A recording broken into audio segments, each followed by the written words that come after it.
Wassalamualaikum warahmatullahi wabarakatuh. Salam dan salam sejahtera untuk kita semua. Yang terhormat Bapak Kepala Sekolah SMPN Negeri 1 Atap Tiga Tukang, dan yang saya banggakan rekan-rekan guru hebat dari SMPN Negeri 1 Atap Tiga Tukang. Sebelumnya saya mengucapkan terima kasih karena sudah meluangkan waktu bersedia untuk mendengarkan sedikit saya membagi praktik baik tentang budaya positif. Saya Wilhelmina Sedofrida Bang SPDG, calon guru penggerak Angkatan 8 dari SMP Negeri 1 Atap Tiga Tukang, Kabupaten Flores Timur. Hari ini saya akan memberikan praktik baik tentang budaya positif. Adapun tujuan dari kegiatan ini adalah yang pertama, untuk memenuhi tugas saya sebagai calon guru penggerak Kabupaten Flores Timur. Yang kedua, peserta dapat memahami budaya positif. Yang ketiga, peserta dapat menerapkan budaya positif pada lingkungan sekolah.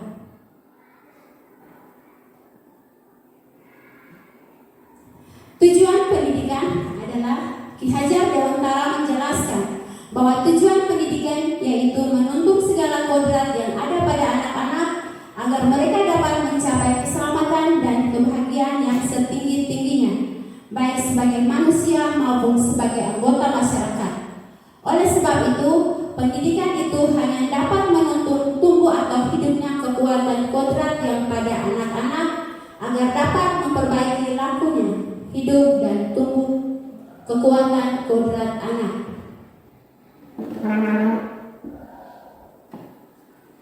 Nah, Bapak Ibu, kita diawali dengan satu pertanyaan, apa itu budaya positif? Budaya positif merupakan perwujudan nilai-nilai atau keyakinan-keyakinan atau suatu kebiasaan yang berpihak pada murid, sehingga mereka dapat berkembang dan menjadi pribadi yang kritis, penuh hormat dan tanggung jawab. Pada konsep budaya positif, saya membagi dua praktik baik yang mungkin kedepannya Bapak dan Ibu guru bisa terapkan, yaitu yang pertama posisi kontrol restitusi dan yang kedua segitiga restitusi. Jadi pada dua konsep budaya positif ini merupakan solusi ketika kita berhadapan dengan siswa-siswa yang bermasalah.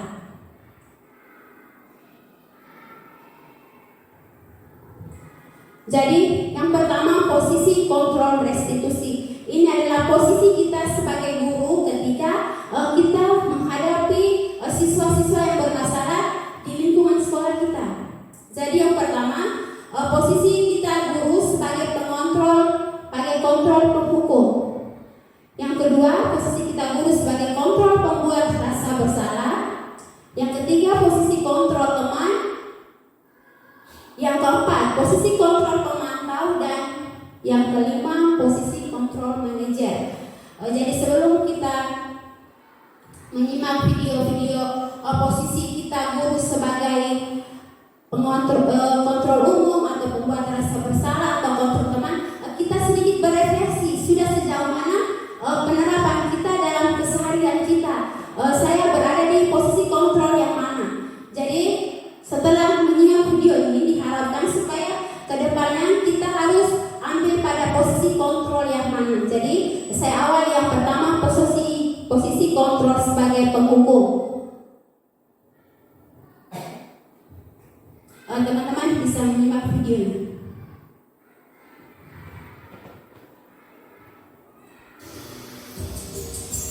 Ini posisi kita sebagai penghukum. Ini pada kasus siswa yang terlambat datang sekolah.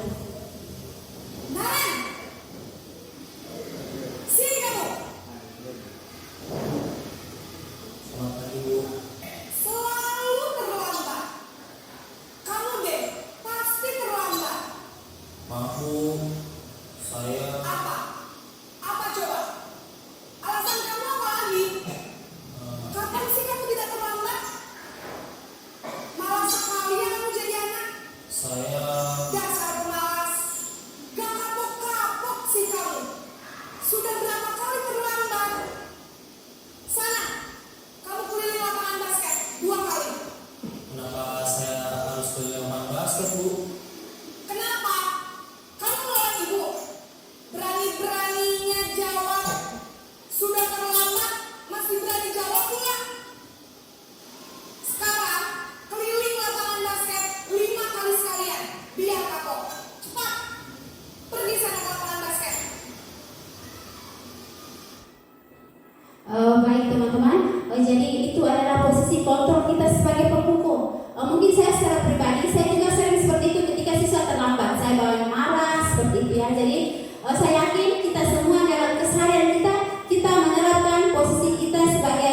penghukum.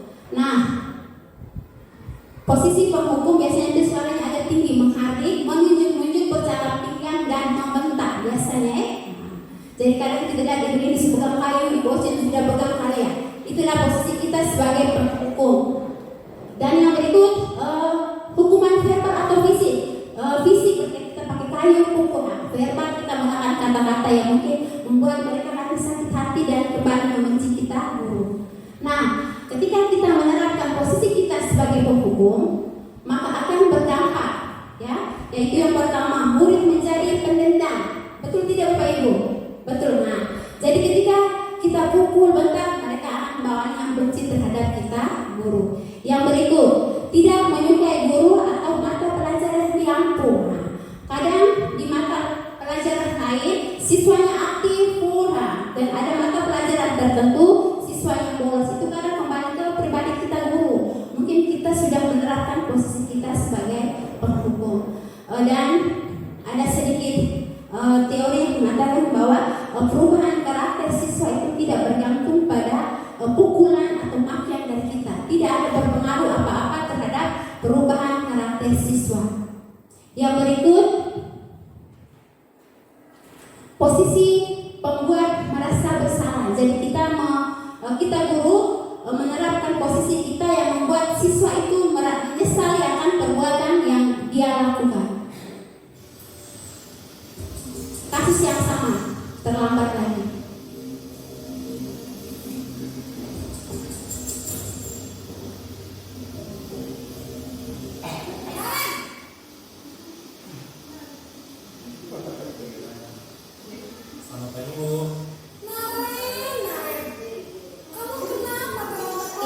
Cara berbicaranya sudah berbeda karena guru sudah mulai menerapkan posisi kontrolnya sebagai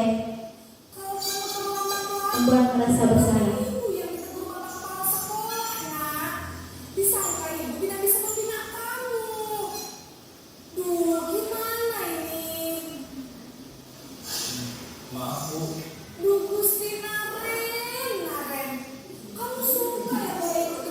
Seperti itu ya, kita membuat siswa menyesal akan perbuatannya. Ini kamu sudah sering terlambat loh. Ibu harus apa coba? Maaf sekali. Itu siswa mulai menyesal akan keterlambat. Jangan bikin ibu susah lagi anak ya. Ibu tidak akan kuat lagi kalau kamu begini terus. Bisa jantungan kalau ibu tegur bapak kepala sekolah. Sana cepat kelas. Maaf ya Bu, maaf sekali. Tadi video yang ditampilkan untuk posisi pembuat rasa bersalah. Berarti ciri khasnya itu suara guru cenderung melembut, tenang, namun kata-katanya menyalahkan murid sehingga siswa bisa mengucapkan kata maaf ibu saya seperti itu. Jadi pada posisi kontrol kita yang kedua sebagai guru itu kita membuat siswa merasa bersalah. Yang berikut, guru akan menyatakan hal-hal yang merasa kesalahan yang ada pada murid dengan membuat guru menderita. Misalnya tadi, kalau kamu terus terlambat, nanti saya yang dimarahin kepala sekolah, seperti itu. Dan untuk posisi kontrol yang kedua ini juga memiliki dampak, yaitu yang pertama, membuat murid merasa bersalah. Itu termasuk dalam identitas gagal, artinya kita sudah dengan sendirinya akan membuat sifat dan karakter dalam diri siswa itu dengan sendirinya dia jadi tidak percaya diri karena dia menyesalnya, seperti itu. Yang kedua, rendah diri dan menarik diri dari lingkungan. Ketika kita menyalahkan siswa yang dengan sendirinya dia menjadi minder dan dia tidak percaya diri lagi. Yang ketiga, posisi kontrol sebagai teman. Pada kasus yang sama yaitu disiplin. Ini kita guru menerapkan posisi kita sebagai teman.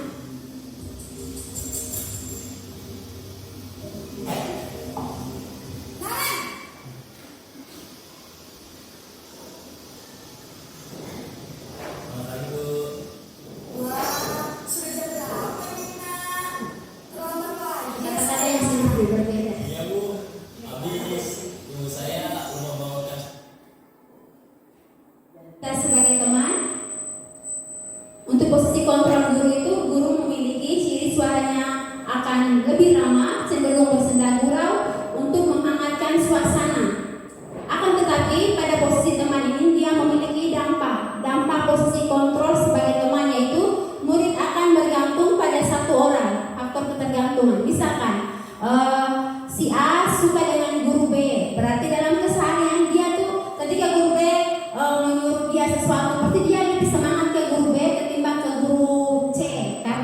ada faktor ketergantungan tadi karena dia merasa bahwa guru B adalah temannya.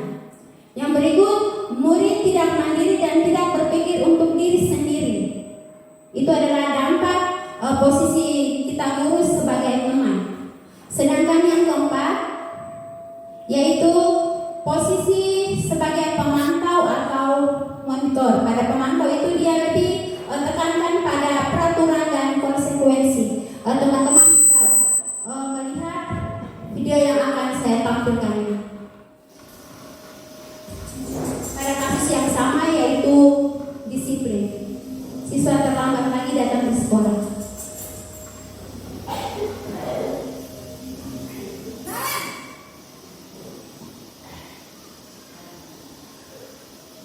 Selamat pagi, Bu. Naren, apa peraturan sekolah kita tentang jam berapa kita harus masuk sekolah, Nak? Kita Pemantau lebih tekankan pada peraturan dan konsekuensi. Sekarang sudah jam 7.20. Naren sudah tahu konsekuensinya jika terlambat hadir. paham, Bu. Saya harus tinggal kelas pas jam istirahat selama 20 menit. Iya benar, konsekuensinya demikian. Jadi nanti jam 9.30 pas istirahat, kamu harus tinggal di kelas, kerjakan tugas tambahan untuk ketertinggalan kamu, ya? Baik, Bu. Itu adalah posisi kontrol guru sebagai pemantau, yang mana dia lebih menekankan pada peraturan dan konsekuensi.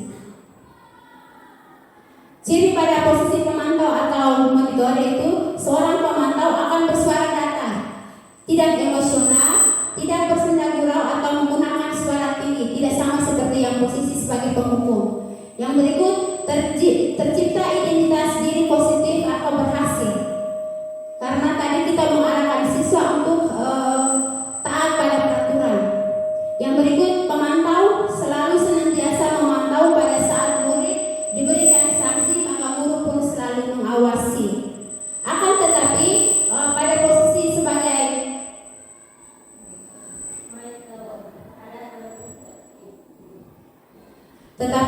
pada posisi pemantau ini dia juga memiliki dampak, yaitu yang pertama, murid akan menghitung konsekuensi dan hadiah tanpa memahami sepenuhnya nilai kebajikan yang dituju. Yang berikutnya, tak sepenuhnya mandiri. Karena tadi misalnya siswa berbuat sesuatu karena pada peraturan, berpatuh pada peraturan, berarti tidak sepenuhnya mandiri karena dia berbuat sesuai dengan peraturan, tetapi tidak pada keyakinan diri sendiri. Sedangkan posisi terakhir adalah posisi manajer. Nah, untuk di kurikulum Merdeka, saya sedikit memberikan praktik baik bahwa untuk kedepannya kita sebagai guru dalam menghadapi siswa yang bermasalah, kita letakkan posisi kita sebagai posisi manajer. Dan ini videonya.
ulang ya.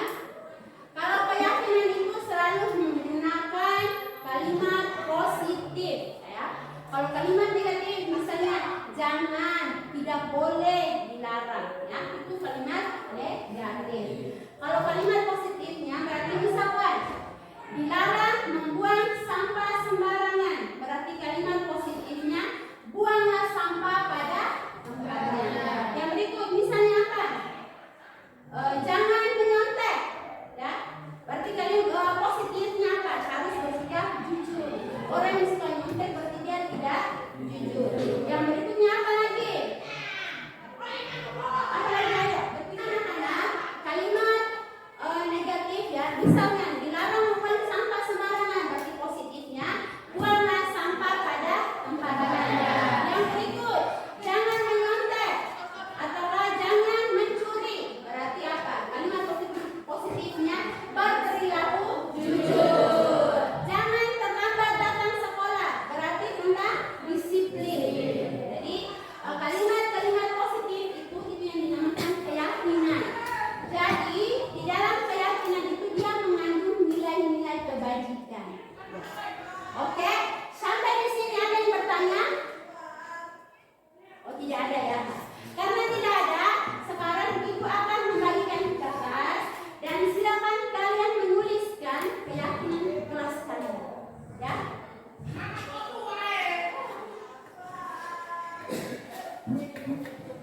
Silakan menulis keyakinan kelas kalian.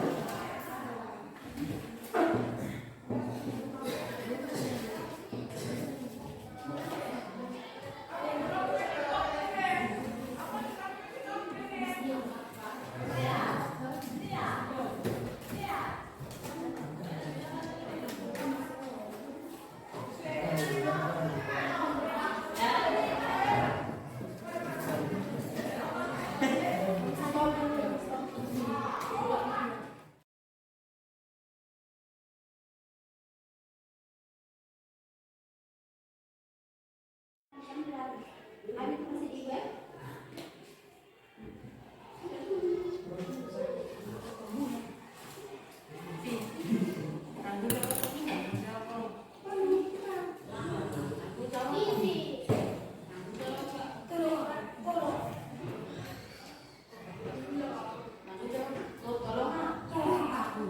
Anak-anak, sekarang silakan kalian menempelkan pada lembar yang sudah ibu sediakan ya, keyakinan kelas yang sudah kalian tulis. Ibu persilakan dari sini. Oke, ada disiplin, silakan.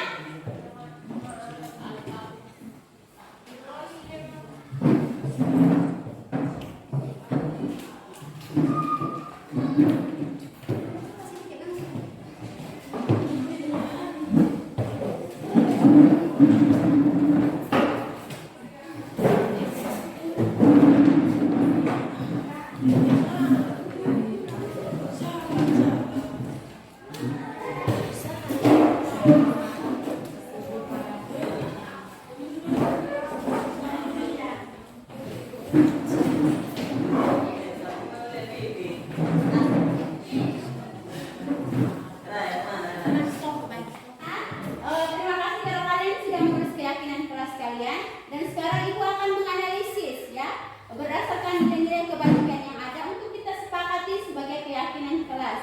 Jadi yang sama kita pakai salah satu yang mana?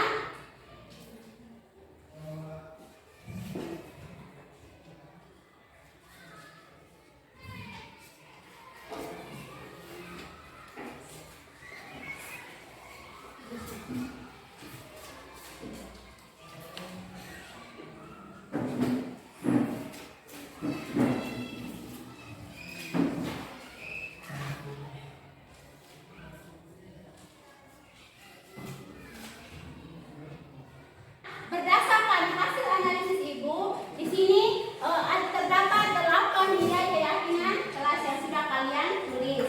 Jadi keyakinan kelas ini menjadi kesepakatan kelas kalian. Untuk pembuktiannya, di sini ada kolom yang sudah ibu sediakan. Kalian silakan menulis nama dan tanda tangan kalian sebagai bukti bahwa kalian sudah sepakat atas keyakinan kelas yang kalian buat. Nah anak-anak, keyakinan kelas seperti ini kita sudah pernah menetapkan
Perkenalkan, nama saya Desi dari kelas 8A.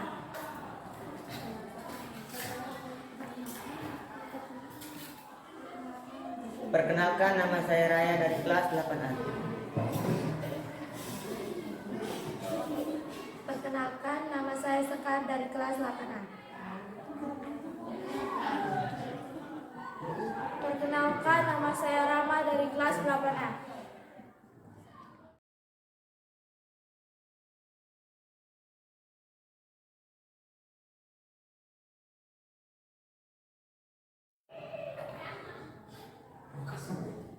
Sangat bahagia.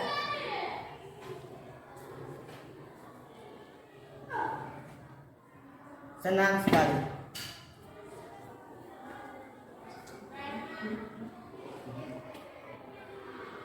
Seru sekali.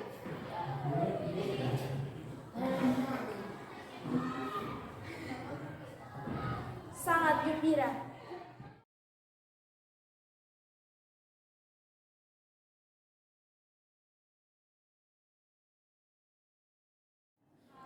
Penting.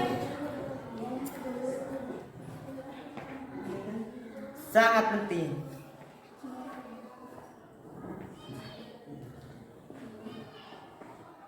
Penting.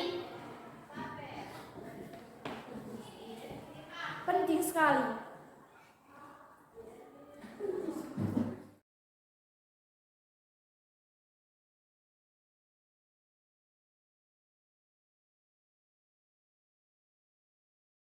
Menumbuhkan rasa tanggung jawab.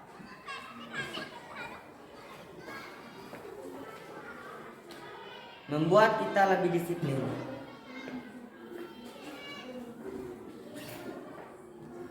Membuat kita lebih menghargai orang lain.